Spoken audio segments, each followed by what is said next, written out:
Good afternoon and welcome to the Lunchtime Series with me, Britz, leading in charge with insights, information, and ultimately effective results in everything coaching, leadership, and marketing. Please remember to like and share and help us grow our channel even further, guys. Joining me in today's marketing and leadership segment, marketing and communications expert and co-host Craig Page-Lee. How are you doing, Craig? Kevin, I'm great. Yeah, thanks. Good to be chatting again. Hope you're doing well. Big thing Yeah, here it's good. is we're heading into the final 3 months of the year. Christmas less than 3 months away. Yeah, and we every time we have the show, we consider that how fast time is moving. It's actually crazy, Craig.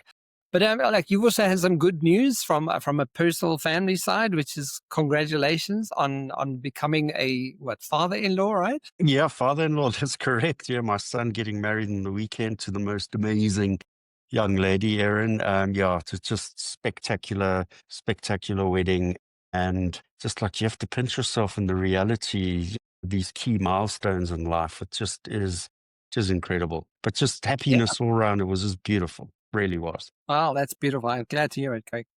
Craigie, so last time we spoke about Deloitte Gen Z and Millennial survey. Don't you want to give us a bit of a catch up on what we covered? Yeah, perfect, Kevin. Thanks. The reason, yeah, it's an annual survey. That was the 14th edition that we looked at the last conversation. And generally, the survey investigates the fact that each generation actually brings their own values, attitudes, and beliefs into what shapes and makes them happy in the workplace. So some really interesting findings there. The report was released on the 14th of May this year, so again, very current. And it highlighted sort of four key standout points, Kevin, these being standard point one, projected to make up 74% of the global workplace by 2030. 74% of Gen Zs and 77% of millennials believe that Gen AI will impact the way they work within the next year. Excuse me. Standard point two is that Gen Zs and millennials are focused on growth and learning, but they believe their managers are missing the mark on this key area of their development. Really important point, that one. Only 6%, however, of Gen Zs say their primary career goal is to reach a senior leadership position. And that for me was a really interesting piece. And then point number four is when asked about the factors that are actually driving their career decisions, both Gen Zs and millennials say it comes down to money, meaning, and well-being. And the key challenge for them here is to actually find the right balance between these three factors, and this is known as their trifecta. And the exec summary noted the need for organizations, senior leaders, and managers to create environments where workers can not only attain this trifecta of meaning, financial security, and well-being, but also to achieving the personal growth that they're looking for, Kevin. And by supporting these pillars consistently, organizations can uphold the social contract and create this cycle of satisfaction, engagement, and success. Yeah, Craig, interesting conversation and interesting to see how these generations are shaping business Yes. and it's happening in real time for us. It's amazing. But Craig, moving into this month's conversation and in the new month at least. So what's in store for today's conversation? Kevin, I want to pick up on the topic of emotional intelligence and leadership. And I came across a really interesting read on Fast Company's sister publication, Inc.com, on their online magazine in the work life section. The article was published on the 5th of August this year and is titled Leaders with Emotional Intelligence Use These Short Phrases to Become Exceptional at Work. And that really caught me and led into that. The article was written by Marcel Schwantes. The subtitle of the article is What If You Had an Inside Track into Saying the Right Things at the Right Moment? The opening paragraph reads as follows, Kevin. What if the way you handle emotions, yours and others, is the difference between leading well and missing the mark? Well, that's where emotional intelligence comes in. What if you had the insight into saying the right things at the right moment to build stronger connections in the process? What would that be the game changer for you? And two important points are made in this opening section of the article, Kevin. The first noting that emotional intelligence shows up in the way that we actually talk to people, especially when things get tense, uncertain, or emotional. The Yeah, it's second, yeah, go for it. so I'm glad that we're bringing this up because it's been a bit of a theme in the last couple of months now where spiritual and emotional intelligence are becoming synonymous to each other. And that how significant this conversation is becoming in a leadership environment is quite amazing to see it happen in real time. It's amazing. So that's awesome. The second point to note here is that it's not about being perfect or having all the answers. Hallelujah. It's about being aware of what you're feeling, paying attention to, and how others are doing, and then choosing words that actually connect instead of shutting things down, Kevin. In reality, we know this is really hard for some people to do, especially when you're leading a team, and the way you communicate can either build trust or quietly erode it, Kevin. And I just want to, the last thing I'll add to that, Craig, is from my perspective, working in this environment the whole time, one of the key fundamentals that I'm not sure if we've ever spoken about it is the difference between intention and behavior. Now, behavior can be showcased in so many ways, and that can come through in language, tone, body language, all of those elements. But very often we mistake behavior for someone's intention. So with choosing the right language, you won't really know what someone's behavior is showcasing or why they're showing up in a certain way. Yeah. If you're not considering and curious about their intention. So that leads to asking a different set of questions. It leads to thinking through what is the actual intention? And even if you have to ask, so by asking me that question, what is the intention? Why are you asking that? Like, give me an insight to your brain, because then you can clarify what the intention is. And usually we just coin behavior as behavior. It's like, oh, that's why people use that language or they show up that way, because we're not even understanding the intention. Yes. So it's fascinating when you deep dive into it like this, how you can actually unpack the real evidence of what someone's trying to deliver versus what they're actually delivering. Yeah. So, Craig, I like that. what all these phrases, like, it's interesting because can sort of make conversation. So, Kevin, I first want to just set some context around the definition of emotional intelligence, and came across another really interesting article from Harvard Business School in the Business Insights section. The article was written by Lauren Landry, who's a Harvard Business School staff member, and it was published a while ago, 3rd of April 2019. Article's titled "Why Emotional Intelligence is Important in Leadership." And lovely first opening paragraph. It says, the technical skills that help secure your first promotion might not guarantee your next. If you aspire to be in a leadership role, there's an emotional element you must consider. It's what helps you successfully coach teams, manage stress, deliver feedback, and collaborate with others. It's called emotional intelligence, and it's one of the most sought after interpersonal skills in the workplace. In fact, Kevin, 71% of employers value emotional intelligence more than technical skills when evaluating candidates applying for new jobs. With that said, though, we note that the definition of emotional intelligence is the ability to understand and manage your emotions, as well as recognize and influence the emotions of those around you. The term was coined as early as 1990 by researcher John Mayer and Peter Salovey, and was then later popularized by psychologist Daniel Goleman, who we've heard a lot about because really taken the concept to the fore there. Daniel Goleman notes that the most effective leaders are all alike in one crucial way, and this really is the piece that stood out for me. They all have a high degree of what has come to be known as emotional intelligence. And it's not that IQ and technical skills aren't relevant. They do matter, the entry-level requirements for executive positions. We also learn that emotional intelligence, or EQ, as many have come to know it, has evolved into a must-have skill, and that it's the strongest predictor of performance. Really important to note. Further illustrating why emotional intelligence is important. Employees with high emotional intelligence are more likely to stay calm under pressure, resolve conflicts effectively, and respond to co-workers with empathy, very much indicators of potential leadership candidates in that particular instance, Kevin. What's interesting about it, Craig, is, and I've come across a number of executives who don't have the time. They come across as if they don't have the time for emotion. So, like, this is not personal. Like, we're discussing something, let's get it done. The only problem with that strategy is that the other person you're talking to might not feel the same. The other person you're talking to may experience that at a really severe level and be quite sensitive to how you come across. So when you're not emotionally intelligent, you don't have that level of intelligence to kind of go, well, for me to be able to communicate, to get the best out of the person, I also have to check how I'm communicating. And I think that's, because at a senior level, very often people don't have, it almost seems like they don't have time for the emotion, but not everybody feels that way. And that's where it becomes an intelligence, because how you communicate is key, whether you manage your emotions or not. It's considering that someone else might not be able to. And that's where the intelligence lies. Yep. And we definitely aligned in what we're going to reveal in the article from that point of view, Kevin.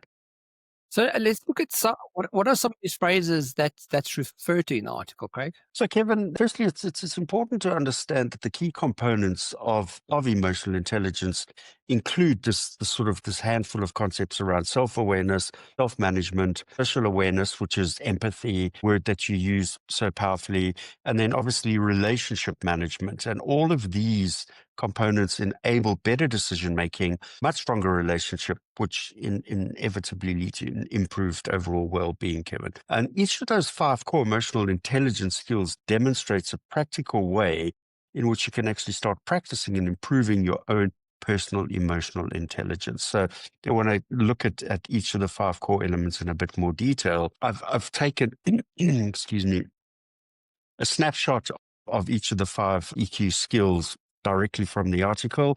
And then what I've done is I've also done a nice broad search, and I've looked at a ChatGPT reference that really helps deliver some key aspects of each of the 5 EQ skills that we're looking at, Kevin. So starting with the first, which is what to say to display empathy. And this almost is a perfect segue, what you were talking about a few moments ago. What we note here is that empathy means showing people that you actually see what they're going through. And you don't have to solve their problems or offer advice, but rather just saying something like, that sounds really tough, or do you want to talk about it? Or I get why this would be frustrating. Actually tell someone that they're not alone and that you're actually leaning in to understand their challenge. And it's these small moments that actually help people feel understood. And that in many ways matters more than we actually realize, Kevin. The ChatGPT search revealed the following as key aspects of displaying empathy.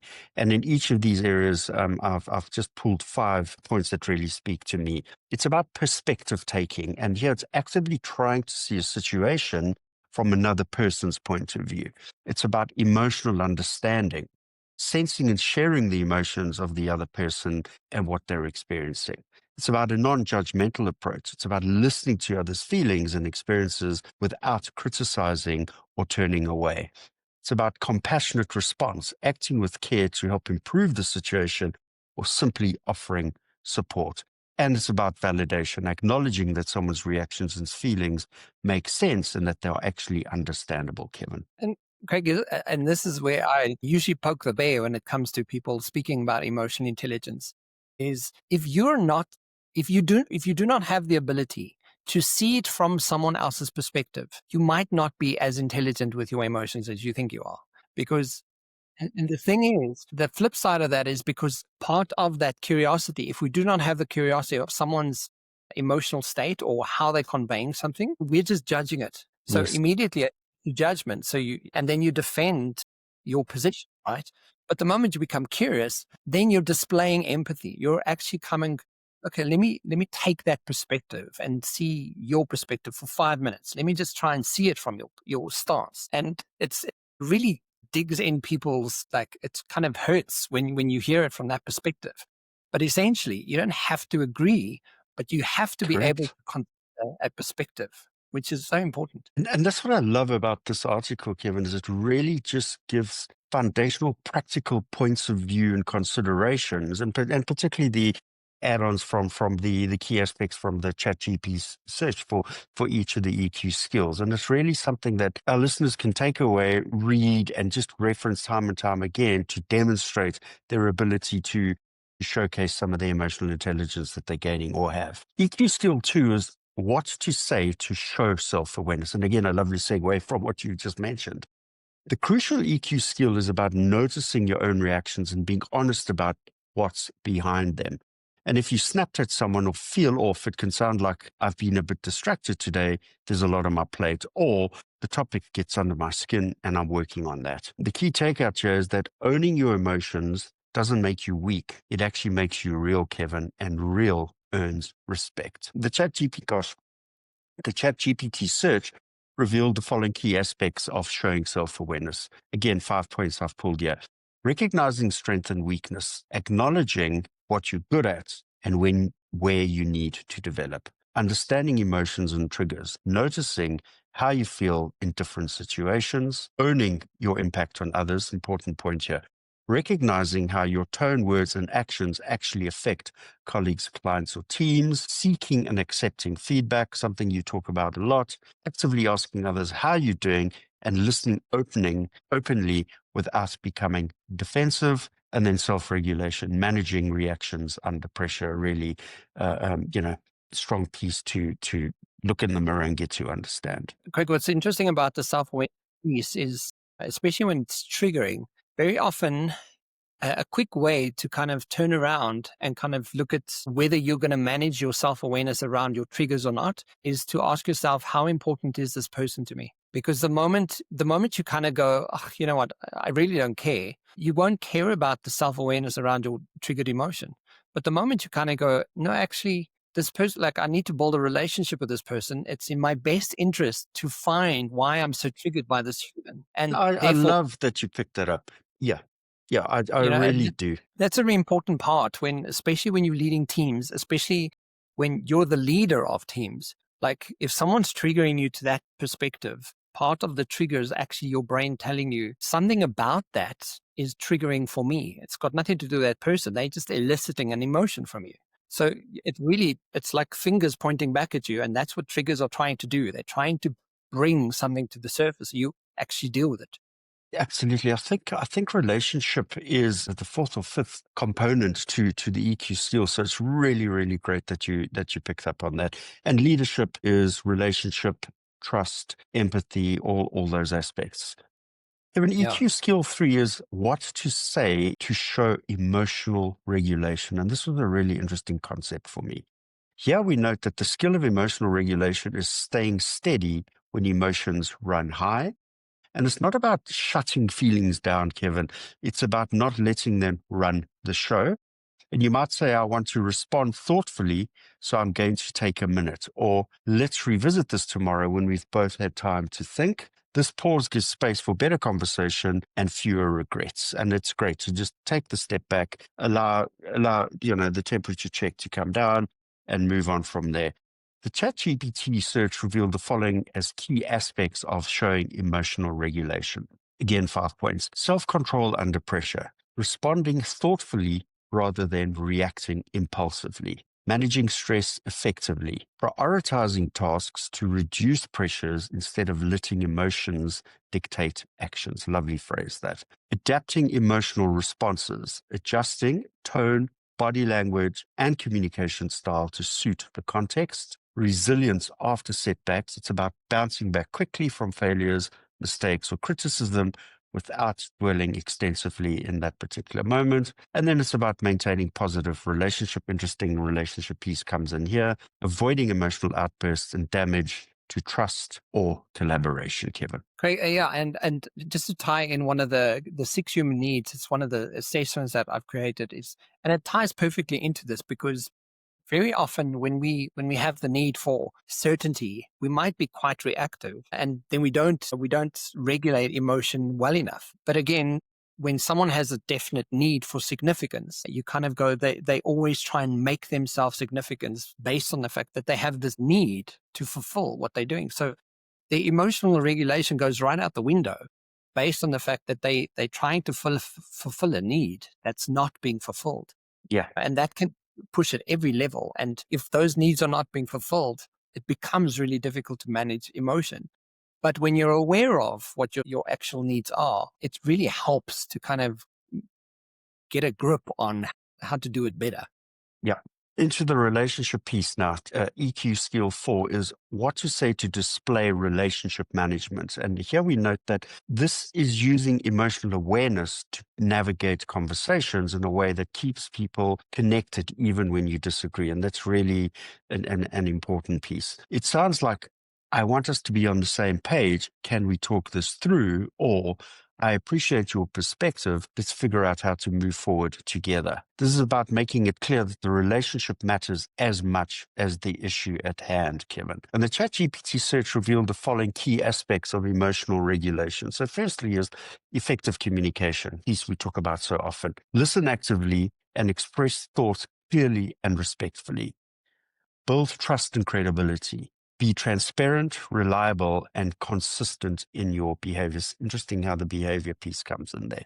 Conflict management, addressing disagreements directly, but constructively. Collaboration and teamwork, valuing diverse perspectives and encouraging input. Nice DEI proposition there. And then the empathy and social awareness and action point of view is about recognizing and respecting others' needs, feelings, and challenges, again, playing directly into DEI and a sense of belonging in an organization, Kevin. Yeah, and I always, for the conflict management, and that's why I bring that piece in around whether this relationship's important enough, Yeah. because I don't know if you know the Thomas Kilmann model of conflicts around No. compete, avoid. So it's a beautiful model where you can actually work through, when you're experiencing conflict to that level, and how to curb that by collaboration, or how to do it in a different stance. And when you see it from that perspective, one of the questions are, well, how important is this relationship to me?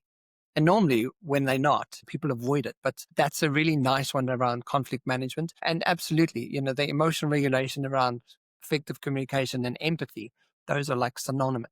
Yeah.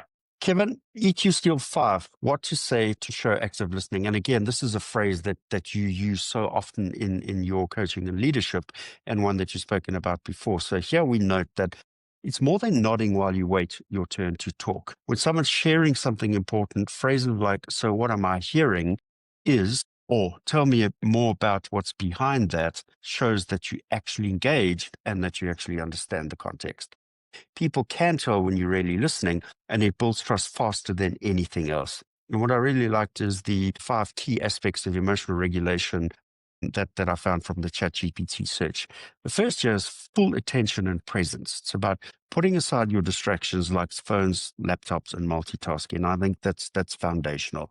Second is verbal and nonverbal cues. It's about using the nods, the short affirmations, see, that makes sense, to show that you're actually following. The third point here is about clarifying and probing, asking thoughtful follow-up questions to ensure that you have a deeper understanding of the point at hand. It's about paraphrasing and summarizing. I really love this approach. It's a really significant one. Restating key points in your own words. So what you're saying is X, Y, Z, and this is just to confirm the accuracy of what you're hearing.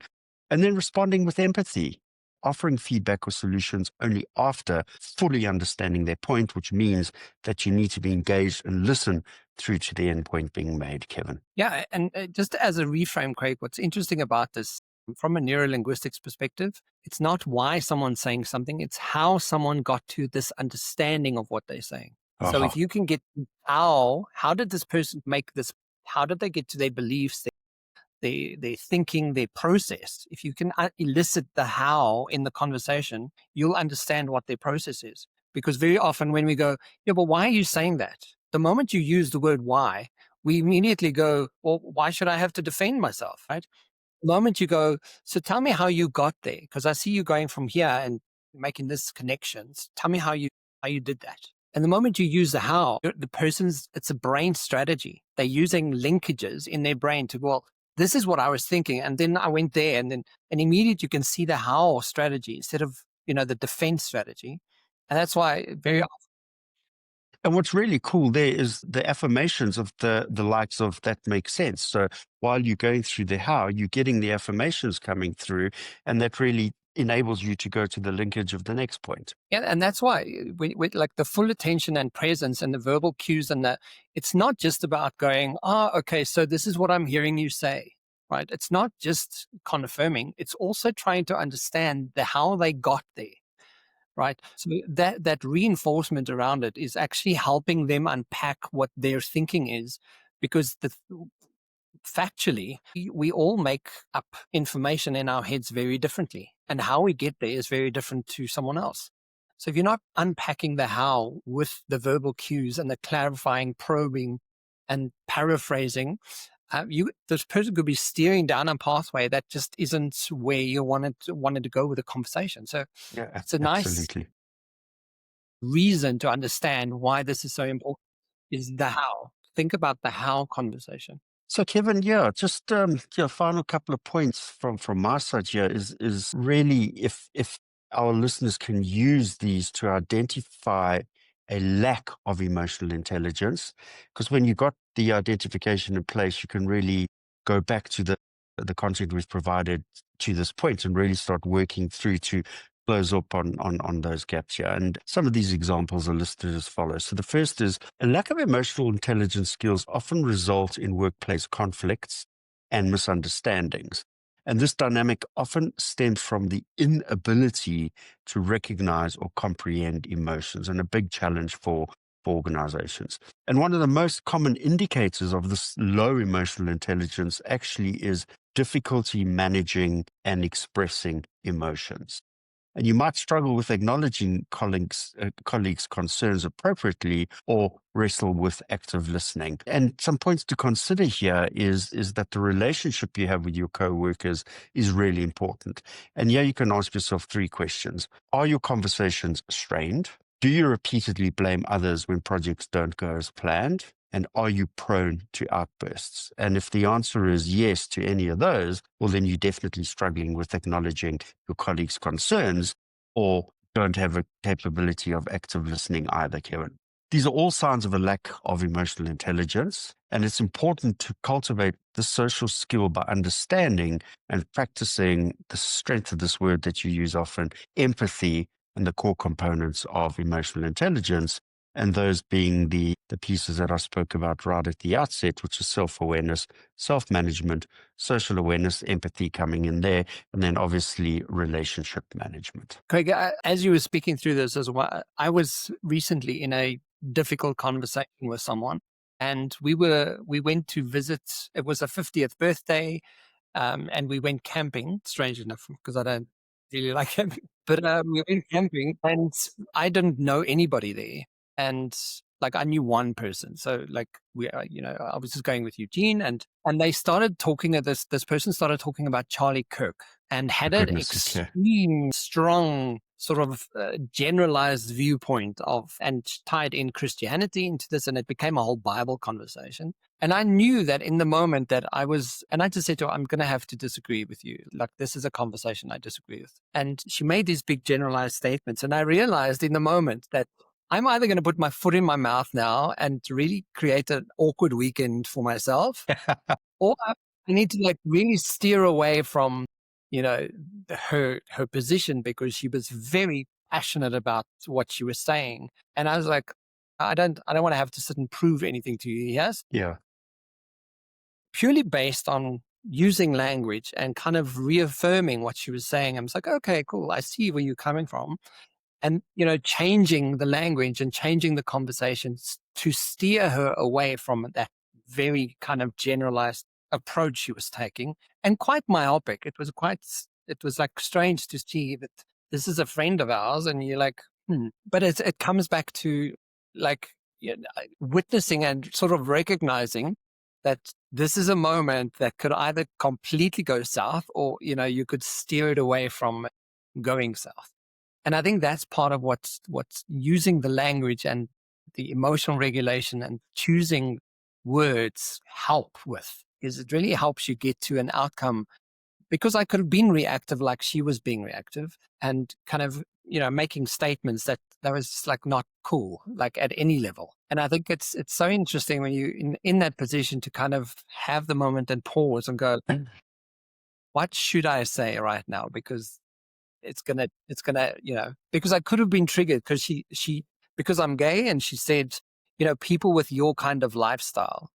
She was making phrases like that, and I was like, like, and so I had to choose how to like move out of it because, I didn't want to have an awkward weekend. But it So, comes back to all these points you mentioned. yeah, so her social awareness wasn't there, but the way you approached it, you definitely were demonstrating self-awareness that brought you to the fact that you needed to think about diverting the angle of the conversation, which you were then able to practice your own self-management. And at the end of the day, by not going off on a tangent and causing conflict, you were able to ensure relationship management was in place as well then. Yeah, and just to add to that is you've got to like is the fight worth it kind of thing. Like is this conversation even worth trying to prove something? Because like her stance and my stance were like at opposite ends. And you kind of go, if you have to listen to all these points again, how do you navigate? And to your points, like, are your conversations strained? Do you repeatedly blame others for things that don't go your way? Are you prone to outbursts? Like, those are good indicators to like, how am I doing with my EQ? So what's interesting again to that point, then she definitely wasn't demonstrating self-awareness in any way whatsoever there. No, like she knows we're like gay. We're a gay.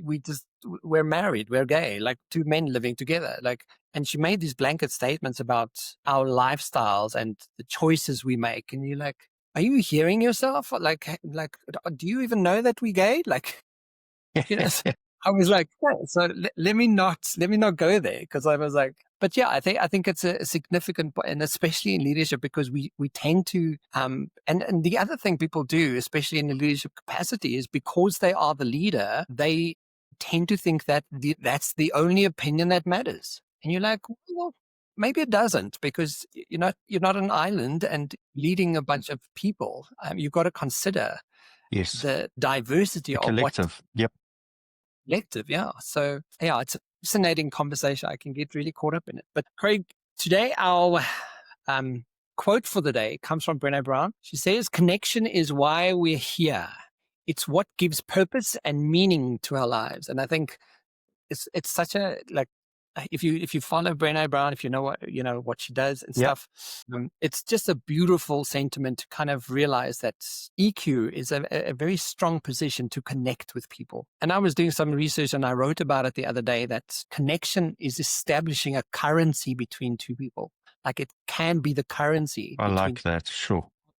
a good connection. And for I you to be able to like have a good, that.